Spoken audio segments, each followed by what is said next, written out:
આજે રામજીભાઈએ સવારે ઉઠીને જોયું તો દીકરો અને વહુ પોતાના બાળકો સાથે ક્યાંક બહાર જવા માટે તૈયાર થઈને ઊભા હતા।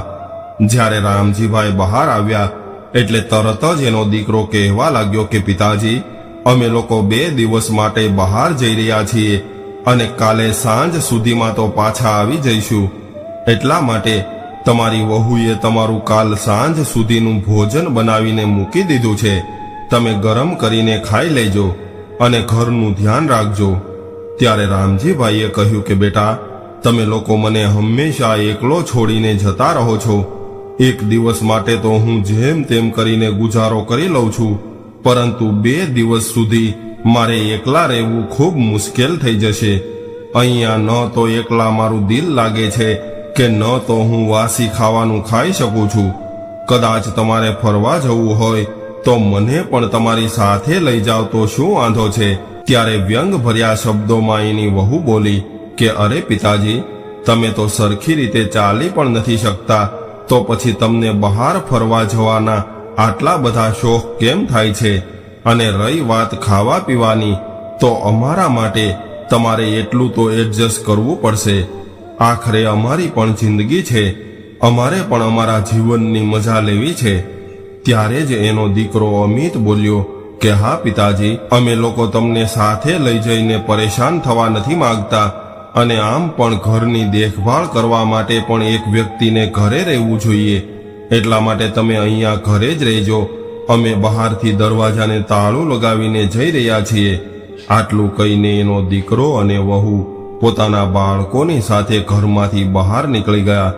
રામજીભાઈ બારી પાસે જઈને કારમાં બેસીને જઈ રહેલા પોતાના બાળકોને જોવા લાગ્યા અને થોડી વાર બારી પાસે ઊભા રહીને રસ્તા પર એમ જ જોતા રહ્યા। ત્યારબાદ ઉદાસ મનથી રસોડામાં ગયા અને જોયું તો ત્યાં એક ડબ્બામાં રોટલી બનાવીને રાખી હતી અને એક તપેલીમાં કઢી હતી। કઢી અને રોટલી જોઈને રામજીભાઈ મનમાં ને મનમાં વિચારવા લાગ્યા કે શું આવું ખાવાનું ખાઈને હું 2 દિવસ સુધી મારો ગુજારો કરી શકીશ? પરંતુ ત્યારબાદ જેમ તેમ કરીને પોતાનું મન મનાવીને રામજીભાઈએ ભોજન કર્યું અને રૂમમાં આવીને બેસી ગયા। ત્યારે જ અચાનક એની નજર પોતાની પત્નીના ફોટા પર ગઈ એટલે એની આંખોમાં આંસુ આવી ગયા। હજુ 6 મહિના પહેલા જ એના પત્નીનું અવસાન થયું હતું અને ત્યારબાદ પોતાનો હર્યો ભર્યો પરિવાર હોવા છતાં પણ રામજીભાઈ બિલકુલ એકલા પડી ગયા હતા। ત્યારથી લઈને આજ સુધી દર અઠવાડિયે રામજીભાઈને વાસી ખાવાનું ખાવું પડતું। વાસી ભોજન ખાવા માટે વહુએ એને લાચાર બનાવી દીધા હતા। આખો દિવસ એકલા બેઠા બેઠા એને બેચેની થવા લાગી હતી, પરંતુ એની સાથે વાત કરવા વાળું ઘરમાં કોઈ નહોતું। એટલે થોડી વાર ટીવી જોવા સોફા પર બેસી રહ્યા, પરંતુ ટીવી પણ કેટલી વાર સુધી જોઈ શકે? ત્યારબાદ એણે એવું વિચાર્યું કે હું મારા મિત્રને ફોન કરીને એની સાથે વાત કરી લઉં। એટલે રામજીભાઈએ એના મિત્રને ફોન લગાવ્યો, પરંતુ મિત્રને ફોન ન લાગ્યો। હવે ઘરમાં એકલા રહીને એને કંટાળો આવવા લાગ્યો હતો, એટલે થોડી વાર છત પર જઈને આંટો મારી લઉં એવું વિચારીને એ સીડી ચડવા લાગ્યા। પરંતુ ત્યાં જઈને જોયું તો છતના દરવાજા પર પણ તાળું લગાવેલું હતું।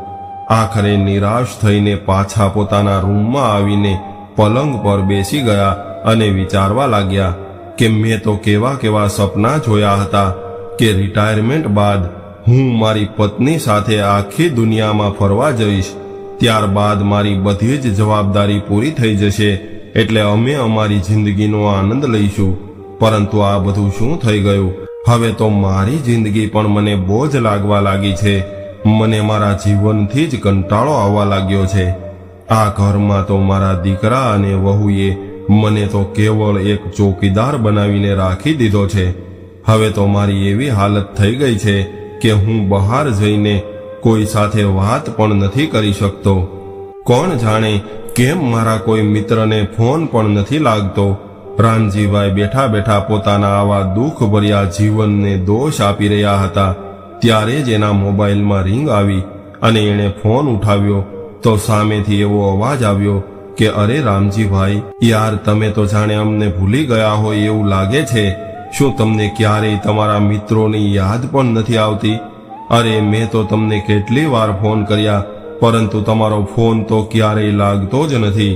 ત્યારે રામજીભાઈએ કહ્યું કે હા યાર, એવું જ મારી સાથે પણ થાય છે. મેં પણ ઘણી વાર તમને ફોન લગાવવાની કોશિશ કરી હતી, પરંતુ કોણ જાણે ફોનને શું થયું છે કે કોઈની સાથે વાત જ નથી થઈ રહી, પરંતુ મારો ફોન તો ચાલુ છે. રામજીભાઈએ આવું કહ્યું એટલે એના મિત્રએ કહ્યું કે એવું છે એમને, એ બધું જવા દ્યો અને હવે એ જણાવો કે મારા ભાભીના અવસાન બાદ એની યાદમાં કેટલા દિવસ સુધી આમને આમ ઘરમાં પડ્યા રહેવાનો ઈરાદો છે. પોતાના મિત્રની આવી વાત સાંભળીને રામજીભાઈની આંખોમાં ફરીથી આંસુ આવી ગયા. ત્યારે જ એના મિત્રએ એવું કહ્યું કે અમે બધા જ મિત્રો મળીને અયોધ્યા જઈ રહ્યા છીએ અને અમે એવું વિચારી રહ્યા છીએ કે તમે પણ અમારી સાથે આવો. ગઈ વખતે પણ તમે ના પાડી દીધી હતી, પરંતુ આ વખતે તમારી કોઈ પણ વાત અમે નહીં માનીએ અને તમારે અમારી સાથે આવવું જ પડશે. મિત્રની આવી વાત સાંભળીને રામજીભાઈ હેરાન થઈ ગયા અને કહેવા લાગ્યા કે નહીં યાર, મેં તો ક્યાંય જવાની ક્યારેય ના નથી પાડી, તમે કેવી વાત કરી રહ્યા છો? ત્યારે સામેથી મિત્રએ એવું કહ્યું કે રામજીભાઈ, ઓલી વખતે અમે તિરુપતિ ગયા હતા ત્યારે મેં તમને ફોન કર્યો હતો, પરંતુ તમારા ફોનમાં તો ફોન લાગ્યો નહીં, એટલે મેં તમારા દીકરાને ફોન કર્યો અને પૂછ્યું હતું, એટલે એણે એવું કહ્યું હતું કે અત્યારે તમે ક્યાંય જવા નથી માંગતા. આટલું સાંભળતા જ રામજીભાઈના પગ નીચેથી જમીન સરકી ગઈ અને એ વિચારમાં પડી ગયા. ત્યારે જ એના મિત્રએ કહ્યું કે રામજીભાઈ, એટલા માટે જ આ વખતે મેં તમારી સાથે વાત કરવાનું ઉચિત સમજ્યું હતું અને 2 દિવસથી તમને ફોન લગાવી રહ્યો હતો, પરંતુ તમારી સાથે વાત નહોતી થઈ રહી, અને આજે બીજાના ફોનમાંથી ફોન લગાવ્યો ત્યારે તમારી સાથે વાત થઈ છે. મિત્રની આવી વાત સાંભળીને રામજીભાઈ હેરાન થઈ ગયા. ત્યારે જ સામેથી અવાજ આવ્યો કે અરે રામજીભાઈ, શું થયું? તમે ક્યાં ખોવાઈ ગયા છો? એટલે રામજીભાઈ કહેવા લાગ્યા કે હા, આ વખતે હું જરૂર આવીશ.